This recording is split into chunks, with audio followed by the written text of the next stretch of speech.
শিয়ারা ভুলেও জামাত তারা নামাজ পড়াতে পারবেন না। কেন? ওমর প্রবর্তন করেছে এই জন্য। আসলে ওমর রাদিয়াল্লাহু আনহু, আল্লাহ তাআলা ওনাকে, এ তো মুহদাস ছিলেন, হাদিসে আছে। তো উনি মরার পরেও শিয়ারা ওরা ভয় পায়, কারণ শয়তান তো শিয়ারা। শয়তান ওমর রাদিয়াল্লাহু আনহু জীবিত থাকতে ওই উপত্যকা যাইতো না যেখানে ওমর হাঁটতো। তো মরার পরেও শিয়ারা ওইটা কাজটা করবে যেটা ওমর করতো। বুঝলেন তো কথাটা? আমাদের মসজিদ নববীতে একটা দরজা আছে, বাবা ওমর। তো আমার ওস্তাদজি বলতেন যে রাহমাল্লাহ ওমর, আল্লাহ ওমরকে রহমত করুন, তিবতা হাইয়ান ওয়া মাইয়িতান, জীবিত মৃত সর্ব অবস্থা আপনি ভালো। কারণ আপনি মরে গেছেন, কিন্তু শিয়ারা এই দরজা দিয়ে আইস যত ঢুকে না, ডরে ঢুকে না এই দরজা দিয়ে, ওমরের দরজা তো ঢুকবে না। হ্যাঁ, সেটা বোঝা গেল যে মরার পরেও ওমরের ভয় পায় শিয়া। শয়তান তো না, শিয়ারা বেশিরভাগ শয়তান।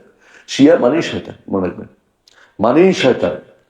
আমাদের কোরআনকে বলে বিকৃত, হাদিসগুলো একটা হাদিসও মানে না, আর মুসাফে ফাতেমা মানে, সাহাবায়ে কেরামকে গালি দেয়, তাকফির করে, কাফের বলে। আপনাকে আপনাদের যদি কোনো ধোঁকা দেয়, সওয়াবের আশা করে, তারপরে আরো কি তাকিয়ে নীতি অবলম্বন করে, তারপরে মোতা করে, কত কিছু দিয়ে তাদের তারা কি করে আল্লাহর উপর বাধা বলে, আল্লাহ আল্লাহ দাঁড়ানা পরে জানছে নাউজুবিল্লাহ মনে করে। তারপরে তাদের আকীদার মধ্যে আছে আল্লাহ সিফাত অস্বীকার করা, আল্লাহ সিফাতগুলো তারা অস্বীকার করে। তাদের আকীদার মধ্যে আরো আছে, তারা মনে করে তাদের ইমামরা আবার ফিরে আসবে, ফিরে এসে কোরাইশদের কচু কাটা করবে, কারণ কাবার সাথে লটকে রাখবে, কাবার সবই জোর করে টেনে নিয়ে যাবে, নিয়ে যাবে। এই জাতীয় দুনিয়ার হিংসাত্মক যত কিছু আছে শিয়াদের মধ্যে আছে। বুঝা যাচ্ছে কথাটা? সুতরাং আমাদের জন্য জামাত, শিয়া তারাবির জামাতে আদায় করাটা হচ্ছে খুবই গুরুত্বপূর্ণ। জি।